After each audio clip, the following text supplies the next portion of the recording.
Sanibonani molweni dumelang abusheni ngiyanibingelela egameni lesayensi. Hello, this is your scientist. This is your tutor, maths and sciences tutor, Ulu Intokazi yakwaZondi phansi eMgungundlovu. Hello, lalela.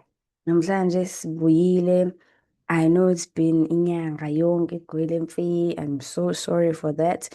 And ngiphinde ngibonge kubantu abasherile, abasubscribe-ile. Thank you guys so much. Continue, share mfethu, share. Ungasabi, unganqeni. Enza njalo sazoposta. Just that ngibe busy. Kodwa-ke asihlukane nesingisi, asiphume nesingisini. Sikwini lana sikwisizulu. Lalela-ke. Ngikhuluma ne-scientist, ngikhuluma nomfundi ka-grade 11, ngikhuluma ne-biologist, ngikhuluma ne-microbiologist. Sondela siza la. Kingdom yama-protista-ke manje siku-kingdom protista. Bathi lana, this is a collection of ama-eukaryotic organisms. Uzongixolela-ke mfethu kwi-background yami. There is umsindo oxakile if ukuthi uyakhona ukuzwa. Alright. Basitshela ukuthi yini ama-eukaryotic organisms. Usuyazi wena mfethu ukuthi yini eukaryotic organisms noma ithi ngikukhumbuze ukuthi yini i-eukaryotic organism. I-eukaryotic organism, yabona leya part ethi eukaryo or eukaryote, idomain leyo, and ama-domains esinawo awu-2, sino-prokaryote sibe no-eukaryote. Wena njengomuntu, wena human being, wena person, you are eukaryote. Ngobani na? Ngoba i-nucleus yakho ayifani nalo ethi sibuyele sithi back. Yabona lo? Akanayo lento ebizwa ngani nge-nucleus, bo-nucleoplasm, nuclear membrane, nuclear in. So, akafani nawe lo. Wena unjani? Wena une-nucleus. Usakhumbula mos ngesikhathi sifunda i-mitosis, besitshela ngo-mitosis. Ngesikhathi sifunda ka-grade 9 NS, besitshela ngama-cells, besitshela ngani, bakutshela ukuthi wena unento ene-nucleus, enama-chromatin networks. That is the reason why wena uyini uyi-eukaryote. Ngobani? You have an envelope, une-envelope. Wena i-nucleus yakho iqoqene mfethu, nama-nucleopores, une-nuclear membrane, ube ne-nucleolus, yabo uqoqene, akuzintanteli nje around the cytoplasm, no. Your genetic material, your information, your what, your chromosome, your in, ubathola kuphi? Ngaphakathi kwi-nucleus. Asiqhubeke. Basitshela ama-proteins, ama-protists, they do not fit into i-kingdom yama-plants, yama-animals or yama-fungi. Ungaconfuse, ne? Kunamagama asazokuconfuse. Ungalingi uzuconfuse-ke. Lalela-ke. Siqhubeke. Mfethu, yabona laba bama-terminology uze ubazi, because once wafica lawo ma-questions athi fill in the missing word, athi change the word, athi in, match A or B, in, ama-MCQ. You need to know this. Akekho njengawazi aquatic, aqua. Once kwathi aqua, kunamanzi. Uthi siyahlala siphezu kwawo, singaphansi senze njani? Aqua, amanzi. Mase kuthi kube lo. Yazi le gama mhlambe upha phytoplankton uqedile. Basitshela ukuthi the very small plants, i-algae or alga that floats on or near the surface of amanzi, water surface. And then basitshela ukuthi ama-zoo plankton consisting of small animals and the immature stages of larger animals which float on near nakhona ama-surfaces of the water. And then leli gama lika-sessile, ngifuna ulibambe leli gama ngoba leli gama siyakude naleli gama. Leli gama mfethu lisazovela, usazokubuzwe ku-multiple choice or kuphi ngaleli gama. Sessile. Ama-sessile organisms are usually permanently attached. Yabona sithi permanent, sisho ukuthi forever and ever. Basitshela ukuthi usually they are permanently attached to something and cannot move, bambalo, on their own, but can move through outside sources such as ama-water currents. Lalela, mekwathiwa nje an organism is sessile, okusho ukuthi ni ayinyakazi. Usually, if usikhuluma ngaphansi kwamanzi, ne? If ingaphansi kwamanzi, then maybe they'll be attached mhlambe ematsheni or lezi ndawo lezi qinile ezilapha ngaphansi thina sikazi-ke sibhukude sangena ngaphansi but yabona ligama lasesayile sazolibona themba mina wena yeyi okay bamba nalabo siyabona alright base siba nama-characteristics of ama-protist enye into leyo that is very very very important yabona basitshela ukuthi lana simple unicellular or multicellular eukaryotic organism. Usakhumbula laba bangenhla khona bebenjani? Khona unicellular, right? And then la basitshela ukuthi babuya futhi babinjani? Multicellular. Okusho ukuthi abanye babo banjani? Ba-unicellular, abanye banjani? Ba-multicellular. U-multi uyawazi usho bani? Usho umeni, right? So, they are mostly with cellular level of of organization, right? There's no tissue differentiation. Usalikhumbula-ke yabona uma sesikhuluma ngama-tissues ufundile wena ucreate life sciences usakhumbula sikhuluma ngama-plants abo-parenchyma sclerenchyma besitshela ngama-vessel o-phloem o-in i-differentiation-ke leyo ukuthi i-tissue number one wenza lokhuya wenza lokhuya khona ekuningi so lo akukho-ke kanjalo and la about the protists they are found mainly emanzini njengoba bengishilo whether ngaphansi or ngaphezulu they mainly found ekuphi emanzini they are most of them they are aquatic yangibamba nazo-ke sabe sebasitshela ukuthi nike they are ama-autotrophs or ama-heterotrophs so kulamagama lawa there was i-definition ebikade ikhona lapha phezulu if ungasakhumbuli incwadi si-downloadile sithole from Google naya okay nangu autotroph nobani no-heterotroph automatic kuyazenzakalela right so la bayakwazi ukusynthesize ukwenza ukwakha bayakwazi ukumanufacture their own food ne for example ama-plants via any photosynthesis using i-radiant energy or which some of you refer to i-sunlight kanjalo kanjalo kanjalo namanzi carbon dioxide so i-algae nenye i-bacteria and then ama-heterotroph when u-heterotrophic wena ngubani udependa kubona laba most of the time ukuthi udle right so akwazi ukuzenzela fanele uyangibamba kanjalo nazo alright bamba lamagama siyahamba siyashesha asilinde muntu ne okay siqhubeke la so lokhu ukusho ukuthi abanye babo kwi-group yama-protist under ama-protist okay and then they usually microscopic but can be seen several meters in length for example the seaweeds i-seaweed inkosi yami angazi noma angazi ukhula-ke kuthiwe yini but ukhula kusotshanini ne okay asiliyeke ukhula asiliyeke ukhula so if ujwayele ukubuka abo-Popeye abo-Finding Dory amabani Little Mermaid whatever Popeye wakwayibuke ngaphansi or i-movie la bengena khona emanzini in kunalezi zinto ukuzibona engathi ziyihlathanyana ezikhuphukayo sometimes ube ngathi ziba awunyanyana ufuna ukuba grinyanyana understand kusakabishi samfinywanyana kulapho nje so ama-seaweeds-ke lawo isikhathi esiningi siwabona ngaleyo ndlela leyo sometimes angathi ucamouflage yabona into efuna ukuba noba branyanyana but then futhi grinyanyana ebamba nazo microscopic again usho ukuthini ne isho ukuthi incane but-ke nje basebesitshelile abanye siyakwazi okunjani ubabona for example bani laba-ke alright so and then some are sessile ngitheni leli gama labuya kamthushu right they anjani some are sessile or free floating while others can move using i-flagella uyamkhumbula i-flagella mfethu usamkhumbula i-flagella kwe-bacteria leya mpahla engazuthi isazinyawanyana leya into ekanjeya yangibamba right so uma bethi sessile kusho ukuthi abakwazi ukumuva and then free floating I think that means like untanda almost like emanzini for example like emanzini if umuntu ojwayela amanzi or indawo yakini namanzi uyazifamiliarize ne-TV ne-nature as a scientist Kunale mpahla le abantu abaningi bake bathi hhayi ingubo zamasele or ini ejwayele ukuyibona iy'ntantela uva ngaphezulu ngaphezulu kanjalo kanjalo. So uma bekhuluma izinto free floating, it's something nje, angifuni ukuthi iyandiza, kodwa ufloat-a ungumntanta, ne? Ya, ufloat-a ungumntanta.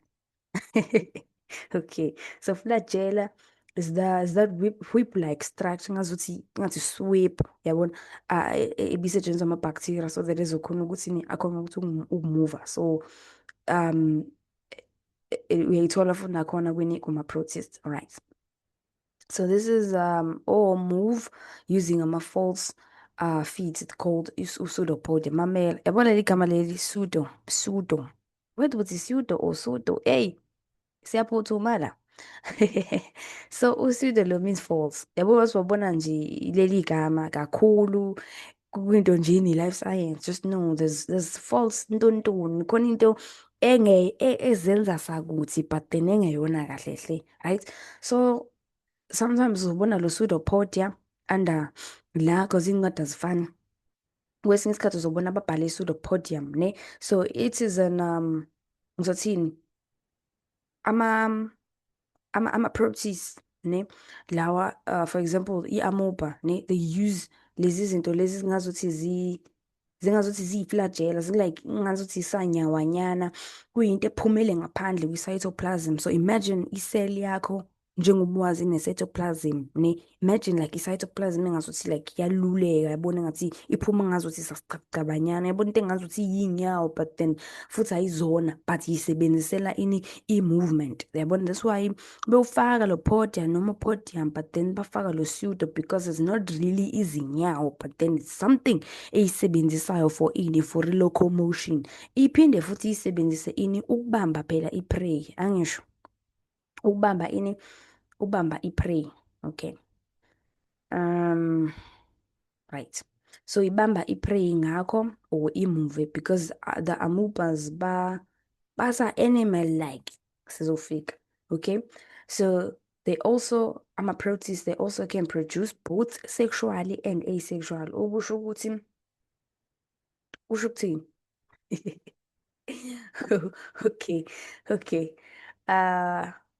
Ayo, yi-explain kanjani le ka-sexually and asexually? Because humans, they produce sexually, ne?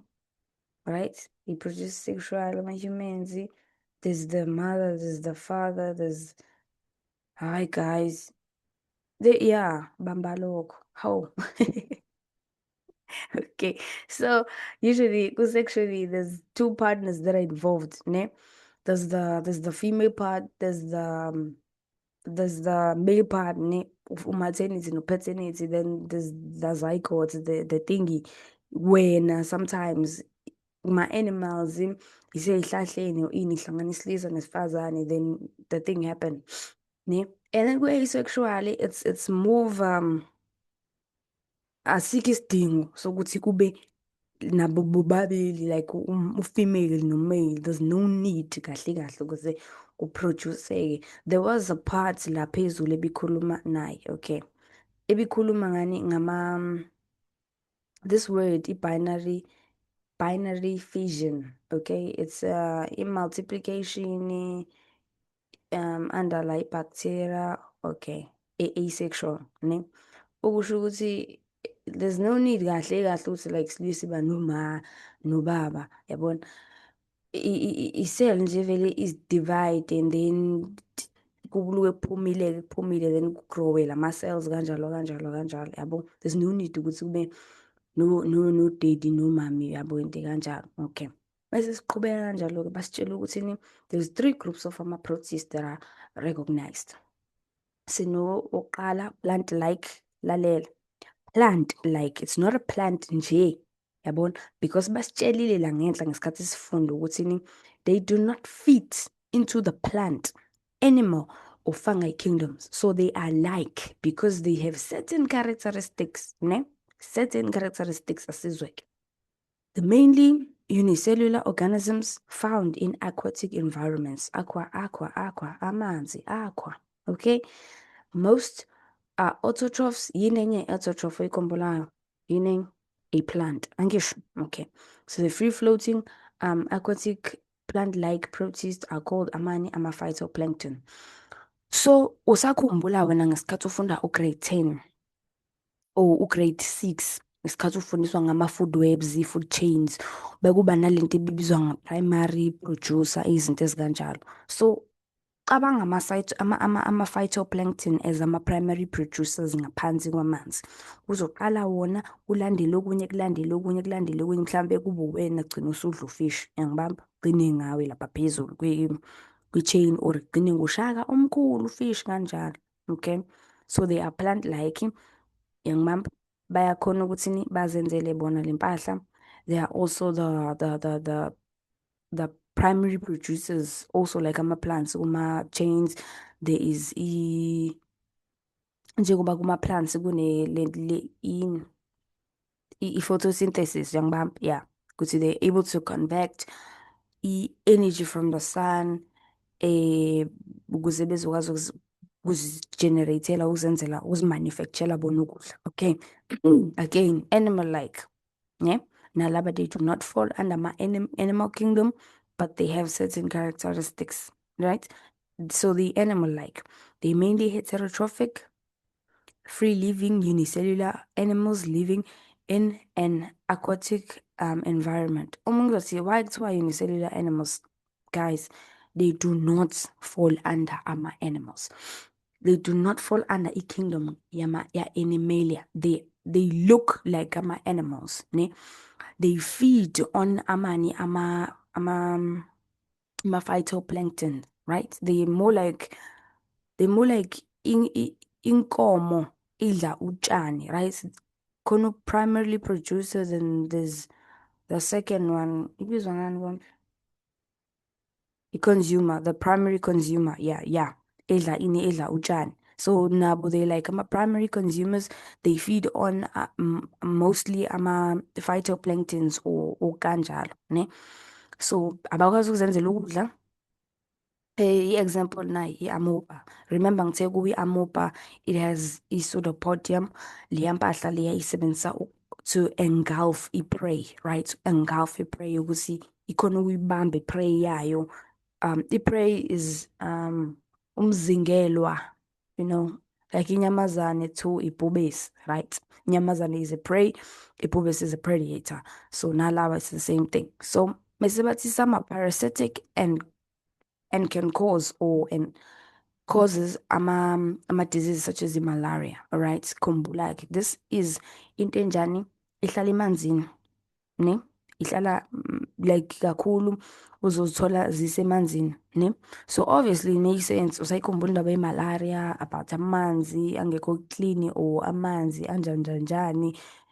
Zonke lezi zinto ababezikhuluma, angazi-ke mina nge-malaria bandla. I have no idea. So parasitic imbungulu, imbungulu lezi zikhona ukuthi zisikhozele ama-diseases, ibaliwe imalaria. Okay, yeah, no, check amanzi enwaphuzayo, because there's all sorts of nasty things ezilapha ngaphakathi, right? So sidlule phambili, you see they're like ama-animals, ngibamba ngazuthi ngathi kusangikala nyana sa bug like yabona kunje, yabo leso ngathi shrimp, ngathi sicabucabu, yabona kusazilwanyenyana, yangibamba.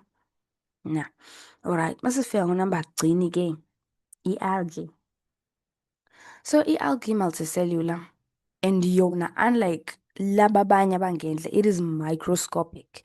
Yonke into okunye okungenhle sesikhulume ngakho, it is microscopic. Okusho it is macro,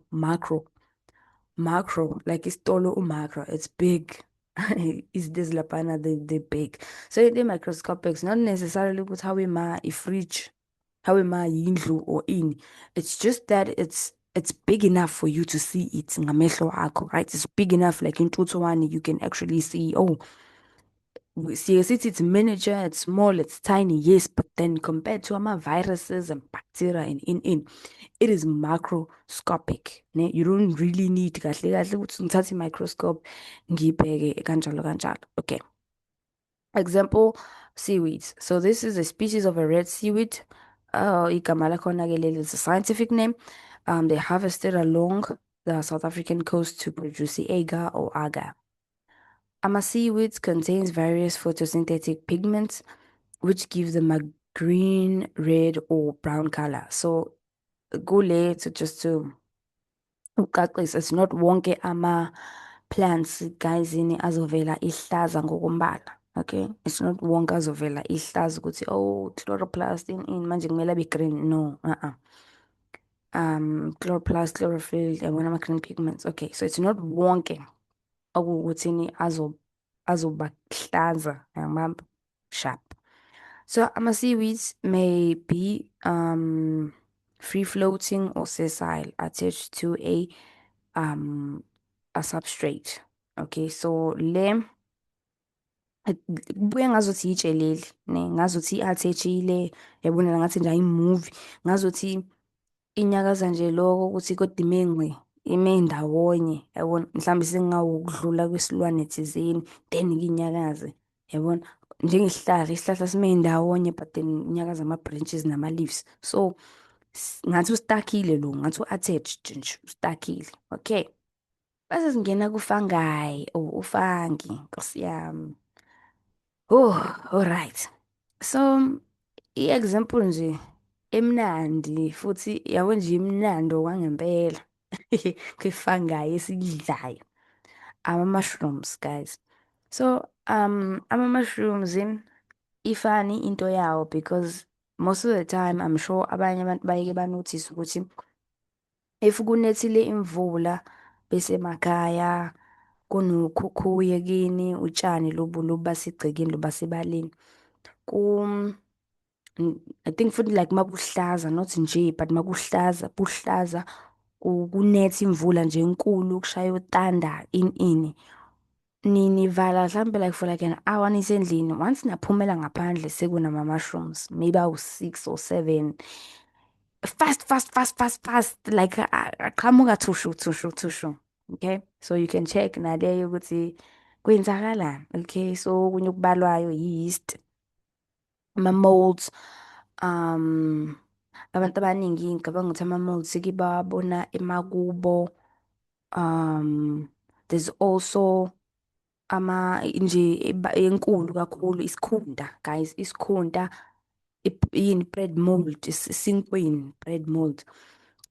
Mhlambe isinkwa sakho uma usuhlalisile mhlambe sithi besikade sinethola i-moisture because i-moisture yiyo into ekubange kakhulu ukuthi into ikhunte. If kungekho moisture or into i-solidified then ma i-solidified iqinile then ke usually ayivamile ukuthi isheshe ikhunte yangibamba but isinkwa sithambile ini yabona uzoshiya futhi sishise sivele sibe nesikhunta after 3 days uyabuya sekunento engazuthi isaboyanyana or banyanyana or injani umbala. I have no idea.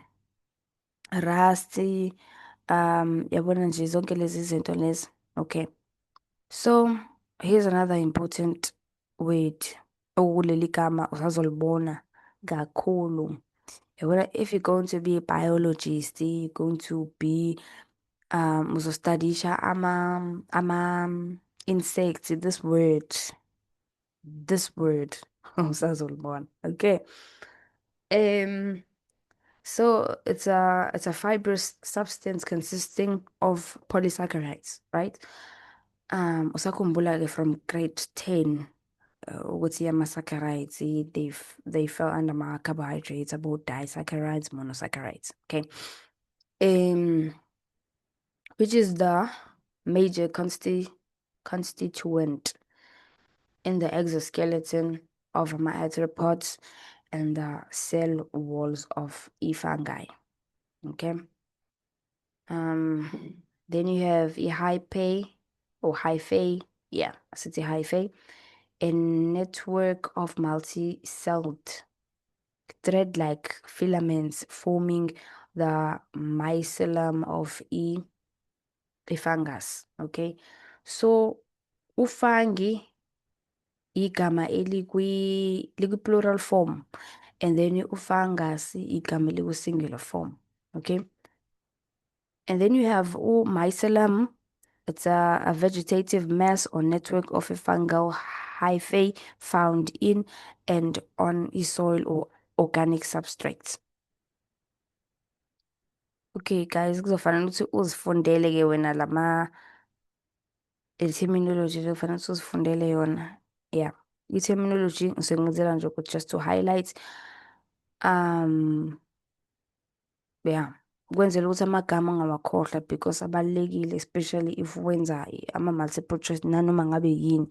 Cause ungavele ugaxe nange-quiz eklasini kuthiwa define or match or unikezwe la kuthiwa give the terminology, okay? So usazowabona nje kakhulu lamagama obviously ezoqhubeka. Okay, naku-ke. Naku bengifuna ukunikhombisa khona okubalulekile. Isinkwa lesi esinesikhunta, ne? Uyasibona isikhunta, uyasazi isikhunta, usijwayele isikhunta, uke usibone isikhunta.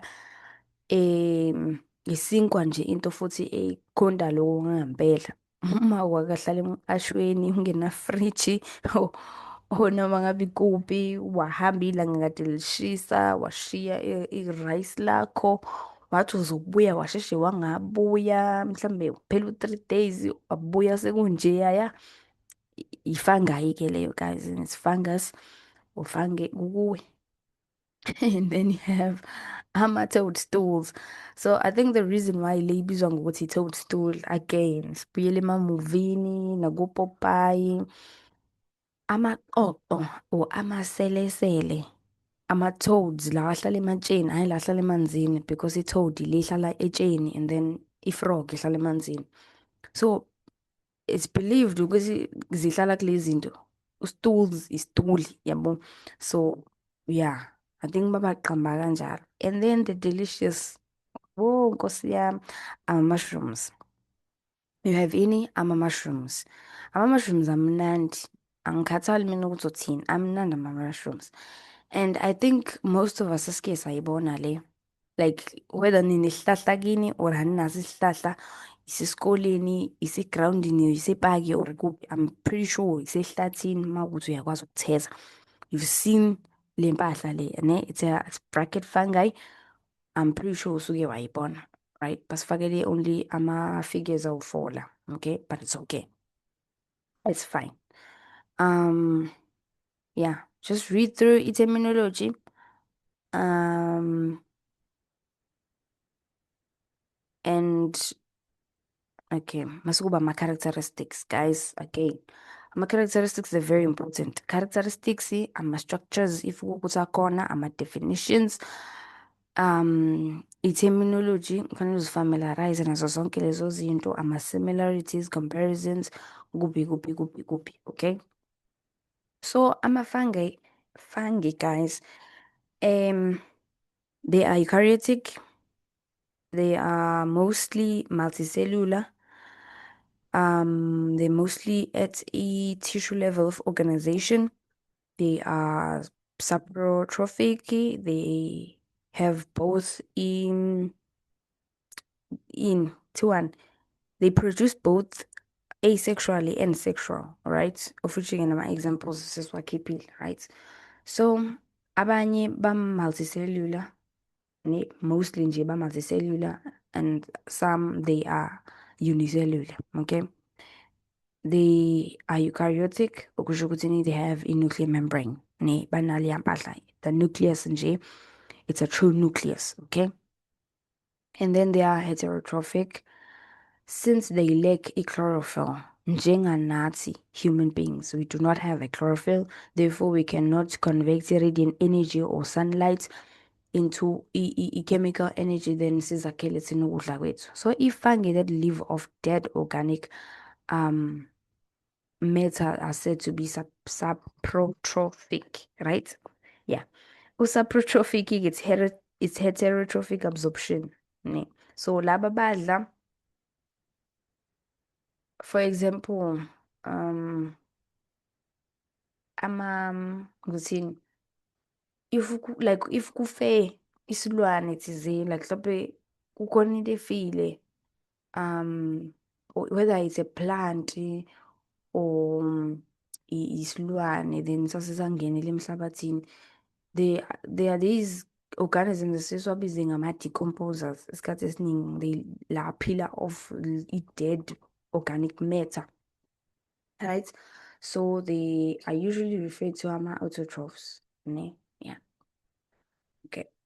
So i-parasitic fungi, it lives off living organisms. Obvious, uyakwazi parasitic ini imbongolo, into eyi-parasite nje imbongolo. Ihlezi nje hlala la ihlala khona, iluke imomile, iluke idonsile, and again causes ini ama-diseases at the end of the day. So ama-examples, athlete's foot, i-ringworm, ne-thrush. I think i-thrush iba semlonyeni, mangikhumbula kahle. The ringworm, I think umbandamo, futhi uyaba khona naseyilwaneni, kakhulukazi ikapo. I think so, yeah. Then the athlete's foot, unyawo ke. Okay. Then ama-cells, they have i-chitin or chitin, kukwena ukuthi ibiza kanjani, sihlanganile naleli gama, yabona amagama, they keep on coming back, they keep on coming back. Just nje ukulicacisa, i-exoskeleton, I don't remember which grade lapho ufunde khona leli gama lika-exoskeleton, because ka-grade 9 ufunde ngabo o-muscular skeletal systems. I'm not really sure, I don't remember ukuthi leli gama lika-exoskeleton uke walifunda yini, but izicabucabo, most insects, I think actually wonke ama-insects. Yeah, that's why they just said ama-arthropods, ne? They just said ama-arthropods. So bonke laba ama-insects, izicabucabu, the crustaceans, iy'nkalankala, bonke labo bantu labo, they have ini, they have ama-exoskeletons, ne? They have ama-exoskeletons. So mawubuza ukuthi i-chitin siyithola kuphi ey'ndaweni ey'mbili. Uyithola kwi-cell wall fungi, uphinde uyithole nakuma-exoskeleton ani, ama-arthropods. So kube-ke ku-arthropods whether uyakuhlukanisa, you give examples ukuthi like spiders or ants or kanjalo kanjalo kanjalo. Yeah. And then oh yazi yaningi into. Okay. And then the bodies of multicellular fungi are made up of threads called hyphae, right? All hyphae together form mycelium. Okay? Naleli gama leli futhi nalo sesidlulile kulo, sesilibonile, salifunda yabona. Okay. So the hyphae are often multi-unicelate. Yeah, mase sehlangahlangene kanje amagama anokungiconfuse nami.